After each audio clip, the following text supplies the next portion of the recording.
il a combattu le bon combat. Amen. Mais sous-thème dans Wezali, deux choses. Ceux qui peuvent écrire, écrivent. Deux choses que tout homme doit faire avant de mourir. Amen. Retenez que c'est un thème très important. Les deux choses les plus importantes que tout homme doit faire avant de mourir. Si tu es un homme, pour aller dans mon Philippe Makila, ce thème te concerne. Le va amen. Donc amen notre. Amen. Mais peut-être en faisant tout. Il y a des fantômes ici. Donc notre frère, pasteur, papa, confrère est mort. Jean-Charles Sirokel a couffé. Nous allons lire la Bible dans le livre de 2 Timothée. 2 Timothée 4. 2 Timothée 4.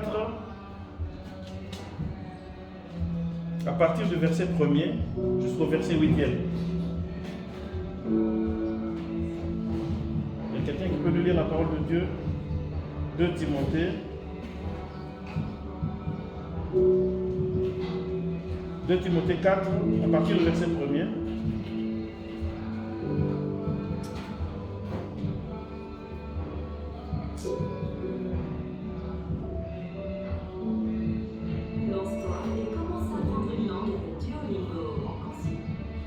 Timothée 4, à partir du verset 1er.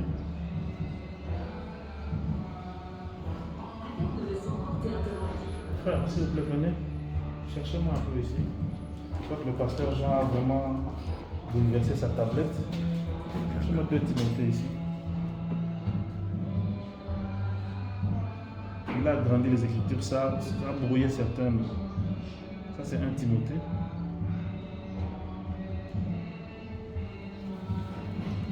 2 Timothée 4, à partir du verset 1er. C'est Paul qui parle, il dit: je t'en conjure devant Dieu et devant Jésus-Christ, qui doit juger les vivants et les morts, et au nom de son apparition et de son royaume. Prêche la parole, insiste en toute occasion, favorable ou non, reprend, censure, exhorte, avec toute douceur et en instruisant. Car il viendra un temps où les hommes ne supporteront pas la sainte doctrine, mais ayant la démangeaison d'entendre des choses agréables, ils se donneront une foule de docteurs selon leurs propres désirs. Détourneront leurs oreilles à la vérité et se tourneront vers les fables. Mais toi, sois sobre. En toutes choses, supporte les souffrances. Fais l'œuvre d'un évangéliste. Remplis bien ton ministère. Car, pour moi, je sers déjà de libation et le moment de mon départ est proche. J'ai combattu le bon combat. J'ai achevé la course, j'ai gardé la foi. Désormais, la couronne de justice m'est réservée. Le Seigneur, le juste juge, me le donnera dans ce jour, et non seulement à moi, mais encore à tous ceux qui auront aimé son avènement. Amen. Dieu Tout-Puissant, ceci est la parole de ce matin. Nous aimerions la comprendre selon ton entendement, pas selon le nôtre, afin que ton nom seul soit glorifié. Ainsi nous entrons au nom de Jésus-Christ. Amen. Je t'en conjure devant Dieu et devant Jésus-Christ qui doit juger les vivants et les morts, et au nom de son apparition et de son royaume. Bien-aimé, chaque fois qu'un homme meurt, chaque fois, on nous dit toujours qu'il a combattu le bon combat. Est-ce que tout le monde a vraiment combattu le bon combat? Qu'est-ce que le bon combat? Quand on parle de lui, on dit qu'il a combattu le bon combat. Mais qu'est-ce que le bon combat? Et dans ce texte, Paul nous explique qu'est-ce que le bon combat. Amen. Il dit ceci: prêche la parole, insiste en toute occasion favorable ou non, reprend, censure, exhorte avec toute douceur et en instruisant. Amen. Donc si nous comprenons bien, le bon combat consiste à prêcher la parole de Dieu. Le bon combat consiste à exhorter. Le bon combat consiste à emmener des âmes à Christ. Amen. Qu'est-ce que ce combat? Ce combat, c'est le combat de tout chrétien. Aller dans le camp du diable, prendre des personnes qui ne prient pas et les emmener à Christ. C'est ça le bon combat. Amen.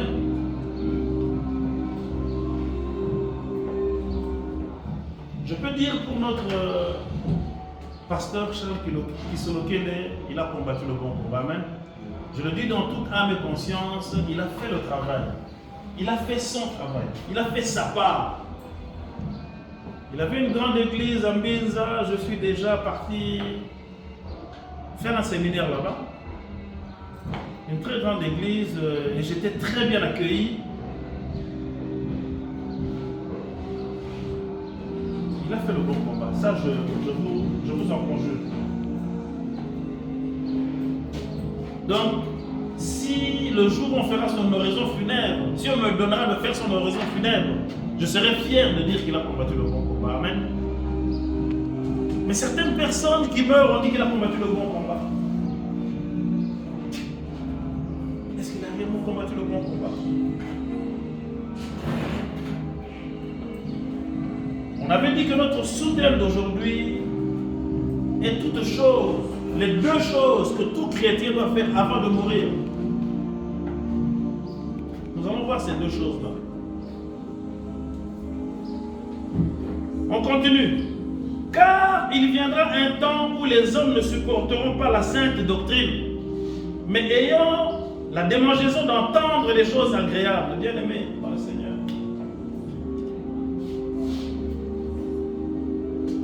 Que votre cœur ne se torde pas lorsque vous voyez qu'on est très peu nombreux dans notre église. Amen.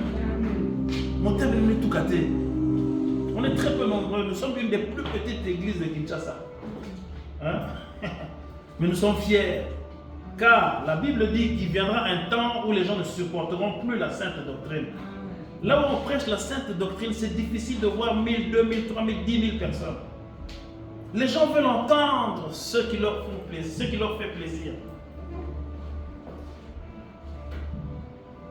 On n'est pas venu pour vous faire plaisir, on est venu pour vous prêcher la parole de Dieu. Et nous en sommes fiers. Car la Bible dit que viendra un temps où les hommes ne supporteront pas la sainte doctrine, mais ayant des démangeaisons d'entendre les choses agréables.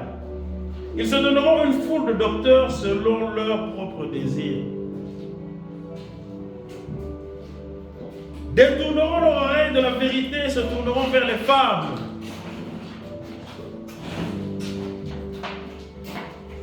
Bien-aimés dans le Seigneur, on n'est pas venu pour vous enseigner des fables. On n'est pas venu pour faire plaisir à votre oreille. On n'est pas venu pour vous flatter. On n'est pas venu pour vous raconter des mensonges afin de vous faire plaisir. Mais on vient tout simplement vous dire la vérité de la part du Seigneur. Amen. Et c'est ce qu'on appelle combattre le bon combat. Jean-Charles Kisolokele est mort après plusieurs années de ministère. Il a combattu le bon combat.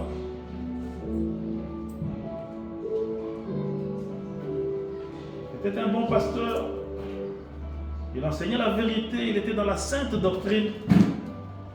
Aujourd'hui qu'il soit parti, certes, on a la douleur dans notre cœur, mais nous savons qu'il est au ciel. Amen. Et nous savons qu'un jour, nous le rencontrerons de nouveau. Car il a combattu le bon combat.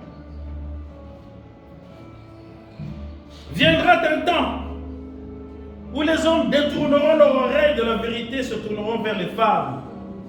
Mais toi, sois sobre. Dans toutes choses, supporte les souffrances. Fais l'œuvre de l'évangéliste. Remplis bien ton ministère. Bien-aimé Bien-aimé, il est recommandé à tout homme de faire l'œuvre de l'évangéliste. Aujourd'hui d'ailleurs, les choses sont devenues plus faciles. Il suffit d'inviter quelqu'un à l'église et il vient entendre la parole de Dieu. Mais à l'époque, il fallait que toi-même tu l'enseignes, toi-même tu l'encadres.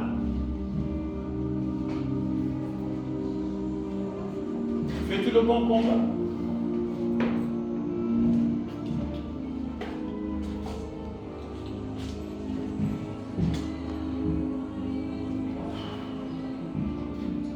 Comme je disais tout à l'heure, il y a deux choses. Il y a deux choses que tout homme doit faire dans sa vie avant de mourir. Deux choses que tout homme doit faire dans sa vie avant de mourir. Tout homme. Jean-Charles Kisolokele est mort, mais ces deux choses, il les a faites. Amen. Vous vous demandez sûrement quelle est cette première chose qu'un homme doit faire avant de mourir. Et vous vous demandez, est-ce que moi, cette première chose, je les ai déjà faites? Est-ce que j'ai déjà fait ces deux choses avant de mourir? Bien aimé, Jean-Charles Kisolokele est mort, certes. Mais demain, ça sera toi. Demain, ce sera moi qui mourrai. Est-ce que j'ai combattu le bon combat? Est-ce que j'ai fait les deux choses qu'un homme doit faire avant de mourir? Amen. Deux choses que tout homme sur la terre doit faire avant de mourir. On vous le dira peut-être pas, mais je vous le dis aujourd'hui. La première chose est dans Jean 3,16. Jean 3,16, s'il vous plaît. Ici.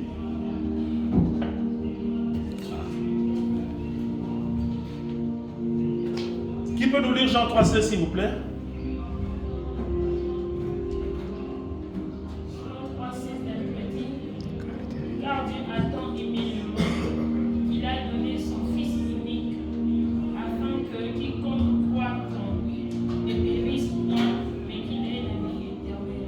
Amen. Amen. Car Dieu a tant aimé le monde. C'est un passage que tout le monde devrait connaître par cœur. La première chose que tout homme doit faire sur la terre avant de mourir, c'est d'accepter le Seigneur Jésus-Christ comme Seigneur Sauveur. Amen. C'est la clé, la première clé. Tout homme, avant de mourir, doit avoir accepté le Seigneur Jésus-Christ comme Seigneur Sauveur. Pour pouvoir avoir accès au ciel. Pouvoir avoir accès à la vie éternelle. Dans d'autres églises, on vous dirait que ça c'est... J'ai entendu un pasteur dire qu'il y a un matériel maternel.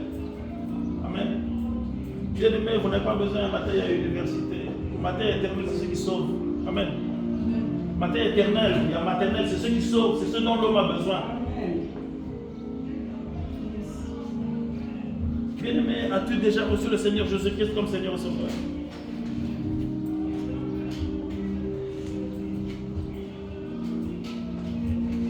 Aujourd'hui, quand tu poses la question à un homme, tout le monde dit qu'il a reçu le Seigneur Jésus-Christ comme Seigneur et Sauveur. On a-tu fait ton sauveur personnel? On a-tu fait ton Seigneur personnel?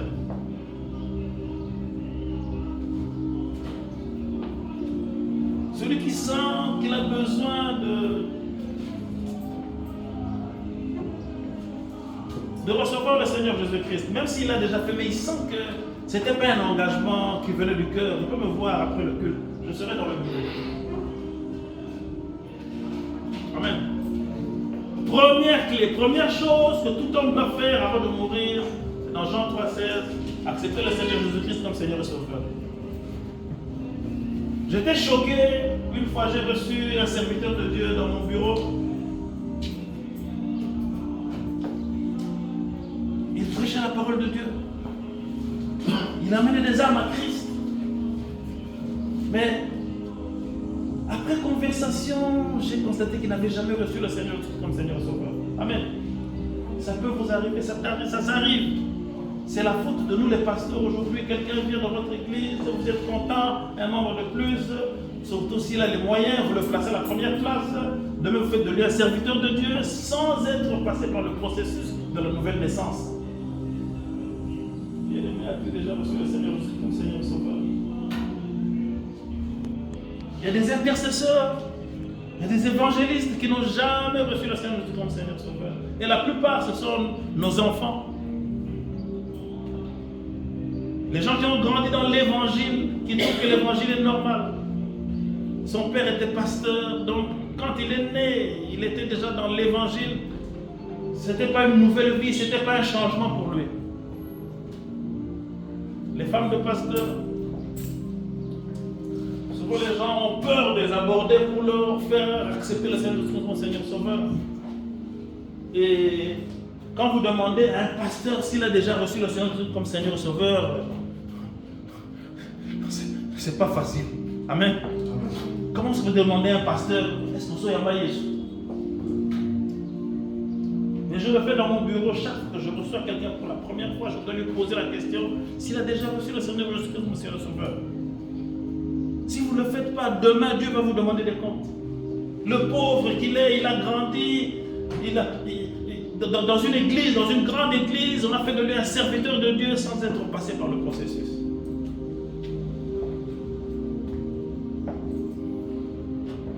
Que Dieu me permette que je puisse terminer cette prédication. Normalement, c'est l'objet d'un séminaire, mais on va essayer de prendre les grandes lignes, car c'est l'essentiel. La plupart du temps, quand nous partons dans un deuil, on a dit tout à l'heure, on dit qu'il a combattu le bon combat. Tout le monde, toutes les gens qui meurent, on dit ah, il a combattu le bon combat. Mais est-ce qu'il a réellement combattu le bon combat? Lui seul sait, c'est entre lui et son Dieu. Amen. Première chose, accepter le Seigneur Jésus-Christ comme Seigneur et Sauveur.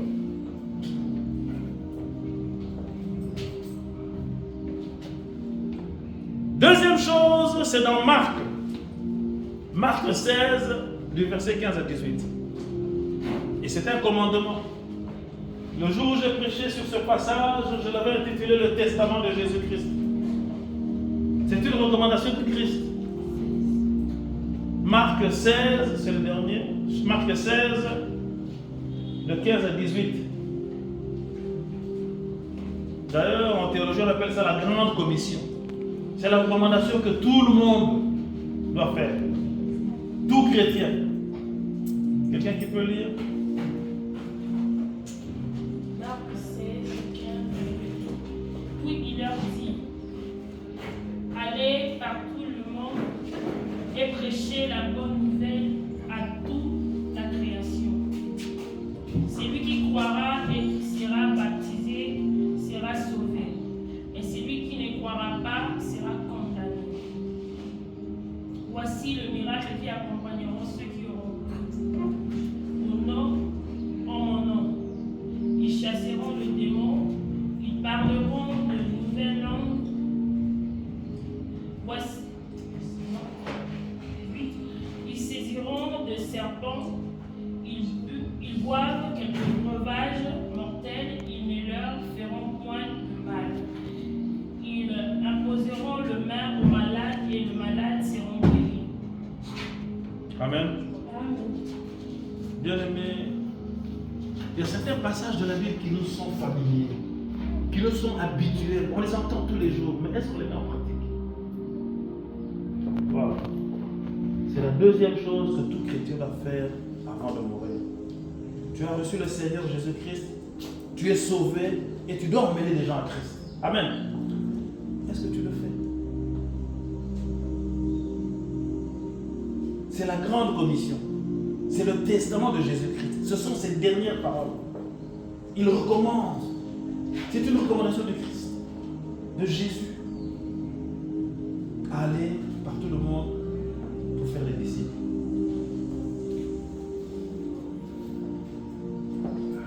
Bien aimé, quand ton père te recommande quelque chose et que tu ne le fais pas, c'est de la désobéissance. Amen. Et pour que ce père te bénisse, c'est très difficile. Quand ton père te recommande de faire quelque chose,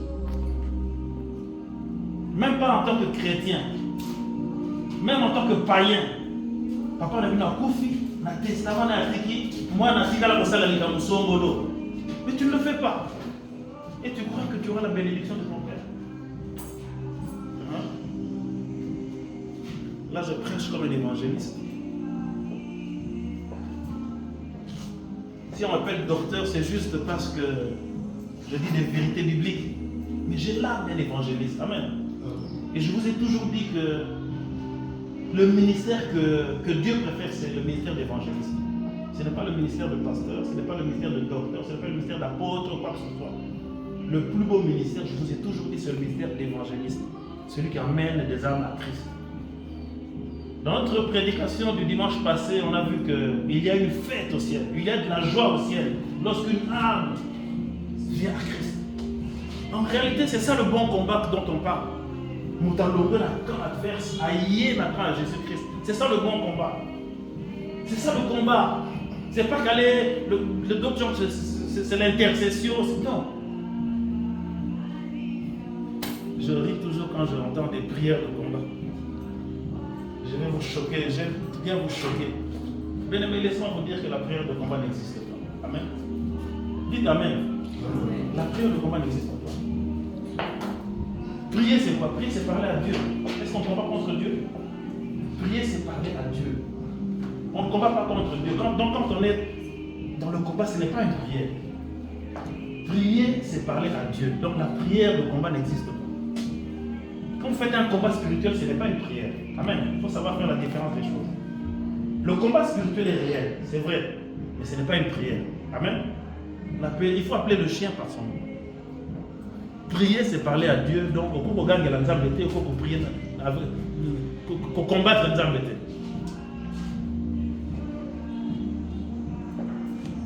Le combat spirituel existe contre le diable, mais ce n'est pas prier. Quand on parle au diable, quand on invite les autres au diable, ce n'est pas prier.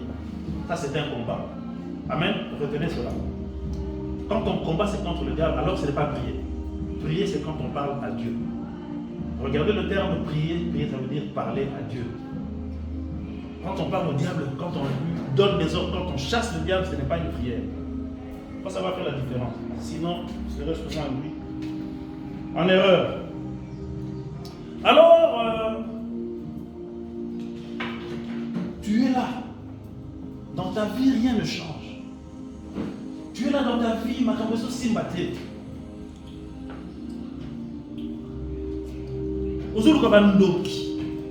Tu cherches le diable là où il n'a rien à faire, là où il n'a même pas la puissance, parce que le diable n'a pas la puissance d'agir sur ta vie.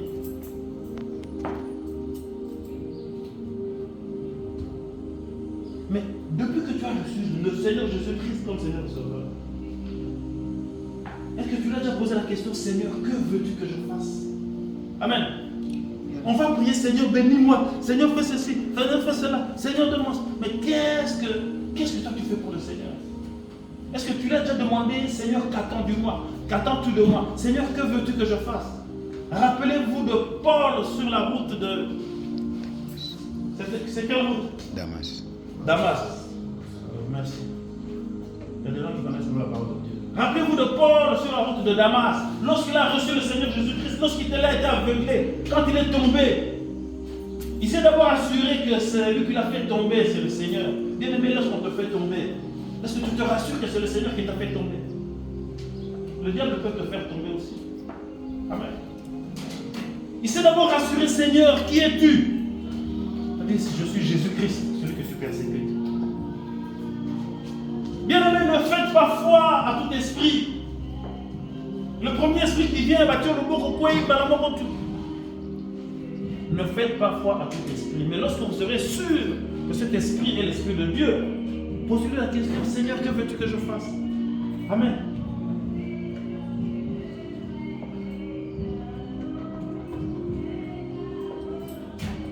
Est-ce que depuis que tu as reçu le Seigneur Jésus-Christ comme Seigneur Sauveur, tu l'as déjà demandé ce que le Seigneur attend de toi? Quelle est ta mission sur terre? Qu'est-ce que le Seigneur veut que tu fasses? Bien-aimé, laisse-moi te dire que s'il y a d'autres personnes qui vivent encore, c'est parce que tu as une mission. Amen. Tu serais peut-être déjà mort. Mais si le Seigneur t'épargne encore, c'est parce que tu as quelque chose à faire dans son ministère. Amen. C'est quelque chose que tu as à faire dans la vie chrétienne, que tu n'as pas encore fait. Seigneur, que veux-tu que je fasse? Moi, j'ai posé la question au Seigneur. Toi, tu as déjà posé la question, Seigneur. Qu'est-ce que le Seigneur attend de toi? Parce que le Seigneur attend quelque chose de ta part. Toi, tu attends quelque chose de la part du Seigneur. Tu attends le mariage, tu attends le travail, tu attends la santé, tu attends beaucoup de choses de sa part. Et tu lui demandes, mais ça ne vient pas. Tu as déjà posé la question, pourquoi ça ne vient pas?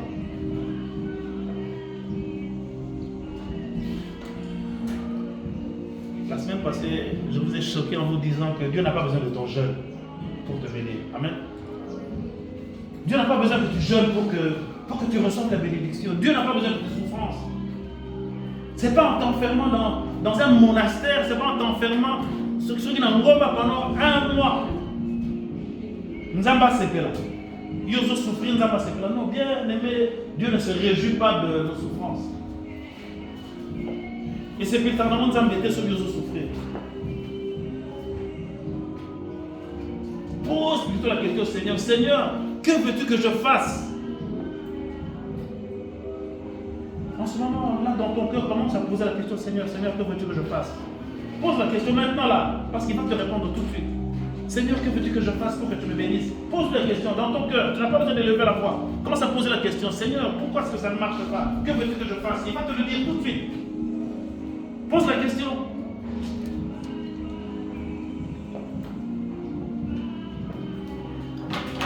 Si on vous disait que le Seigneur a le il y a comme $100,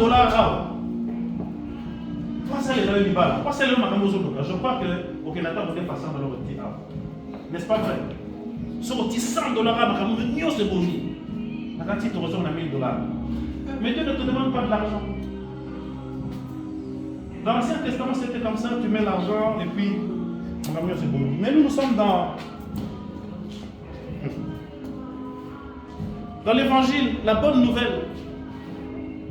Bien sûr, on a besoin de l'argent. Bien sûr, on a besoin d'argent pour payer le loyer. Bien sûr, le Seigneur peut te bénir aussi si tu mets ton argent. Aujourd'hui, le Seigneur ne te demande pas ton argent. Il veut te bénir, mais pose la question, Seigneur, que veux-tu que je te donne? Que veux-tu que je fasse? Je t'ai déjà donné ma vie. Que veux-tu que je te donne en plus? Bien-aimé, je sais que tu as donné ta vie au Seigneur. Je sais que tu as donné ta sainteté au Seigneur. Je sais que tu fais beaucoup de sacrifices pour le Seigneur. Mais pose-lui la question. Il y a une seule chose que tu ne fais pas et qu'il veut que tu fasses. Paul est tombé, il a demandé, Seigneur, que veux-tu que je fasse? Je crois qu'on doit pas lire ce passage. Pour qu'on sache. On peut prendre Acte 9. À partir du verset 6, s'il vous plaît. Acte 9, verset 6. On lit beaucoup de versets aujourd'hui, ce qui n'est pas dans mes habitudes. J'espère que ça ne vous fatigue pas, mais c'est l'objet d'un séminaire. Mais Dieu m'a demandé de vous en parler aujourd'hui en une seule journée. Le pasteur qui se loquait les morts. Il a combattu le bon combat, on le dit. Toi, as-tu combattu le bon combat? Acte 9, 6, s'il vous plaît. La Bible dit, tremblant et saisi d'effroi, il dit, Seigneur, que veux-tu que je fasse? Et le Seigneur lui dit, lève-toi, entre dans la vie, et on te dira ce que tu dois faire. Continuez, s'il vous plaît. Les hommes qui l'accompagnaient demeurèrent stupéfaits. Il entendait bien la voix, mais il n'y voyait personne. Amen.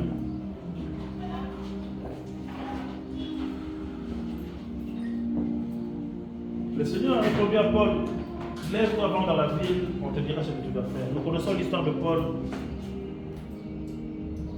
pour la faire l'évangélisation. Paul est entré dans le combat, Paul est entré dans le camp du diable pour ramener les gens à Christ. Le camp dans lequel lui-même il était. Mais laisse-moi te dire que Paul, lorsqu'il persécutait les chrétiens, il était convaincu de servir le Seigneur. Amen. Il croyait fermement à ce qu'il faisait. Beaucoup de gens sont convaincus de combattre le bon combat. Beaucoup de gens aujourd'hui sont convaincus d'être dans le vrai camp, dans le camp de Jésus-Christ. Mais ils sont en train de le combattre sans le savoir. Beaucoup d'églises aujourd'hui combattent Jésus-Christ sans le savoir. C'est triste, c'est la triste vérité, mais laissez-moi vous dire que 99,9% des églises, pas seulement au Congo, mais au monde, combattent le Christ sans le savoir. Waouh! C'est une grande révélation, c'est une grande affirmation. Il est dit que viendra un temps où les gens ne voudront plus écouter la sainte doctrine, cherchant à écouter des choses agréables à l'oreille, des choses qui leur font plaisir. Et c'est le cas aujourd'hui. Ce temps, bien aimé, laisse-moi te dire, est déjà arrivé. Amen. Et beaucoup de pasteurs savent ce qu'ils font, mais d'autres ne savent pas. D'autres le font par cupidité. Ne prêchent plus l'évangile, mais prêchent le développement personnel. Amen. Par cupidité. Mais d'autres, les plus naïfs, ne sachant pas, parce que la Bible dit, la foi vient de ce qu'on entend. Il faut que prêcher ce qu'ils entendent. Les pauvres pasteurs. Ils ne savent pas ce qu'ils font. Et ils sont contre l'évangile de Jésus-Christ sans le savoir. À l'époque, c'était quand tu vas dans une église, il suffit qu'on cite le nom de Jésus-Christ pour que tu sois en confiance. Aujourd'hui, ce n'est plus le cas. Ce n'est pas notre thème de ce matin. On en parle assez souvent, on en parlera. Mais pour aujourd'hui, le Seigneur te dit ce que tu dois faire. Qu'est-ce qu'il faut que tu fasses? Il faut que tu combattes le bon combat. Le bon combat, c'est d'entrer dans le camp de l'ennemi, prendre des armes perdues et les emmener à Christ. Amen. Seigneur, que veux-tu que je fasse? As-tu posé la question au Seigneur? As-tu reçu ta réponse? Que le Seigneur touche ton cœur pour que tu saches ce que tu vas faire. Amen. Je disais tout à l'heure, tu fais des jeûnes, tu fais des prières, tu fais des privations de toutes sortes. Mais as-tu posé la question au Seigneur, qu'est-ce qu'il attend de toi? Est-ce que ce sont les jeûnes qu'il attend de toi?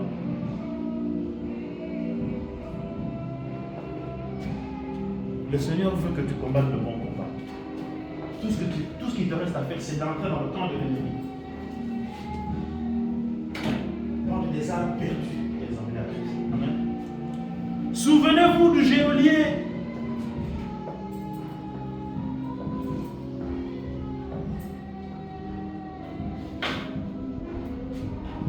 Qui avait posé la question à Silas. Silas était avec qui, pasteur? Paul. Il a posé la question à Paul et à Silas. Que faut-il que je fasse pour être sauvé? Amen. Que faut-il que je fasse pour que j'aie la vie éternelle? Deux choses. Crois au Seigneur Jésus-Christ comme Seigneur et Sauveur.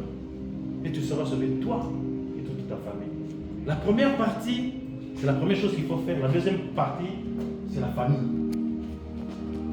Crois au Seigneur. Donc toi, crois. Et toi, tu seras sauvé. Ta famille sera sauvée comment? Parce que toi, tu vas les emmener à Christ. Amen. Lorsque j'étais jeune, mon père était pasteur. Je croyais que j'étais sauvé parce que mon père était pasteur. J'étais fier. Mes parents priaient pour moi. J'étais sûr que je pouvais faire ce que je voulais. J'étais sûr d'être sauvé. Waouh.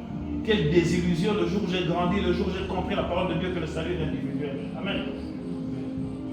Désillusion totale. J'ai dit, donc si je mourais là, je serais de l'autre côté.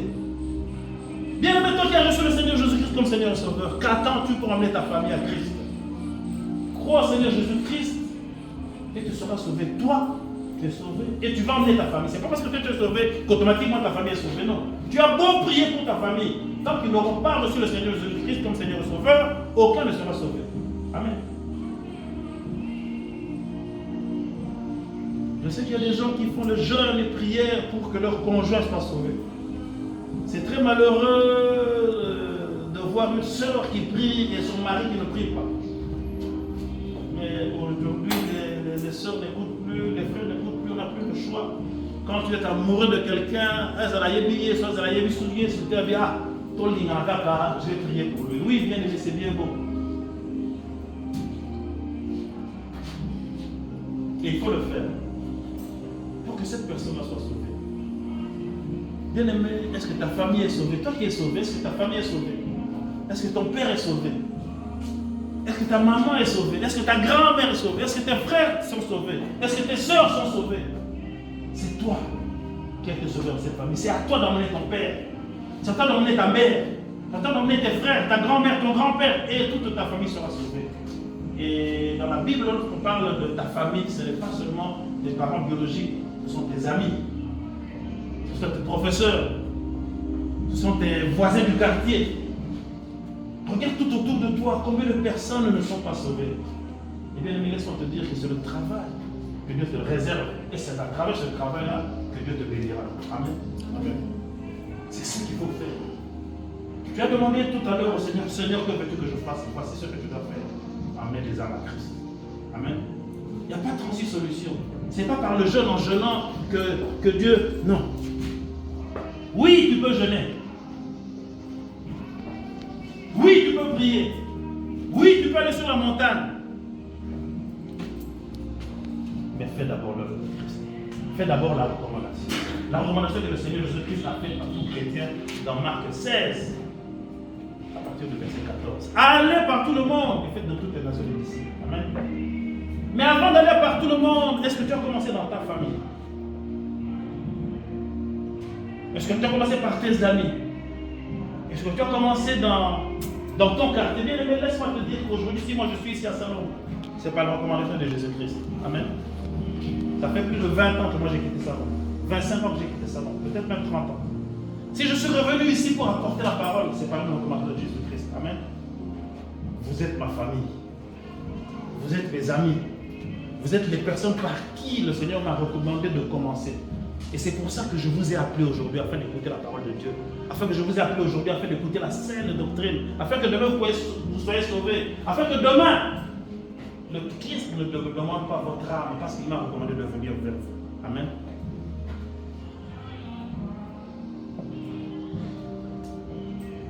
Bien-aimé, depuis que tu as reçu le Seigneur Jésus-Christ comme Seigneur Sauveur, combien de personnes as-tu déjà amené à Christ?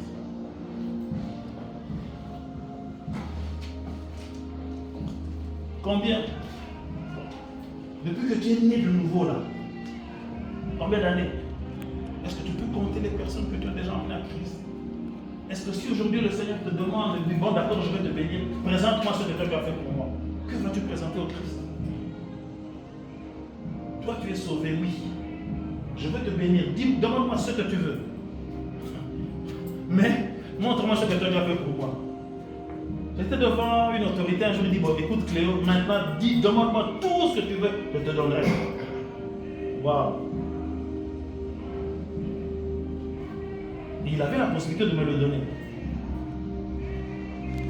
Dis-moi ce que tu veux maintenant là. Je te donne. Vous savez, il y a des gens qui peuvent vous donner $1 million. $1 million. Je peux te le donner. Il y en a.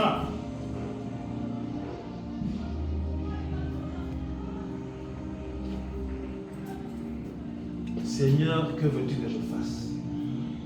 Waouh, c'est la clé. Si tu n'as rien fait pour le Seigneur, bien ne t'attends pas. Arrête de pleurer au Seigneur. Seigneur, Pambolanda. Seigneur, Pesana Libala. Seigneur, Pesana Moussala. Seigneur, Pesana Boy. Seigneur, Biki Sangai. Seigneur, Nasobela. Seigneur, ceci, bien aimé. Arrête. Arrête. Commence par faire la grande commission. Et ça, on va dire que nous sommes là, quoi. Maman dit que papa dit que nous sommes là, quoi. Yo, Kété, c'est quoi le papa? Pesana Boy. La parole de Dieu est simple, on peut la compliquer pour rien. Il y a la grande commission qui est là dans Marc 16, à partir du verset 15. C'est la commission pour tout chrétien.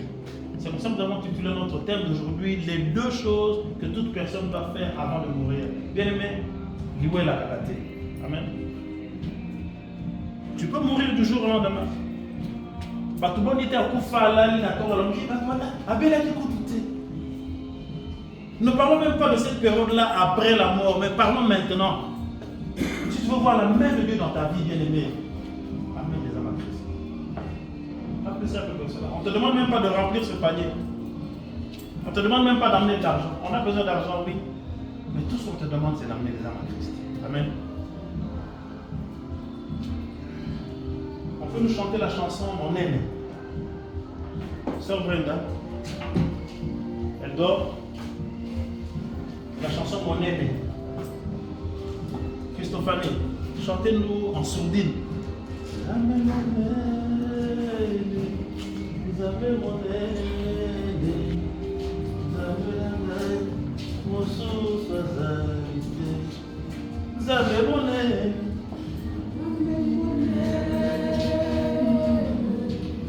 Zambe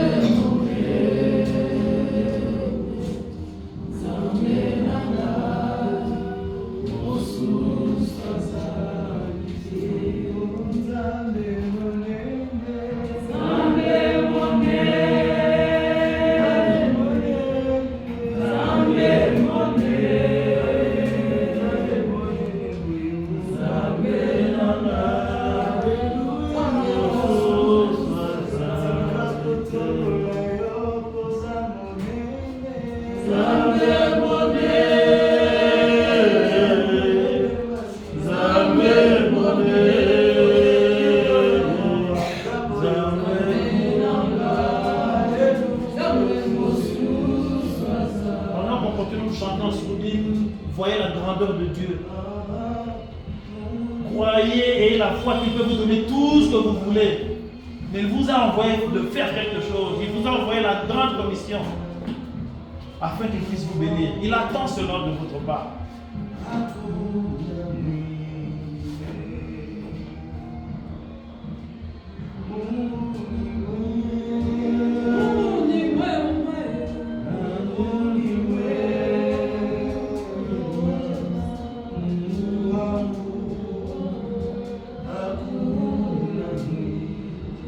On va passer au service. On va demander à la caméra de couper. On va passer à notre service.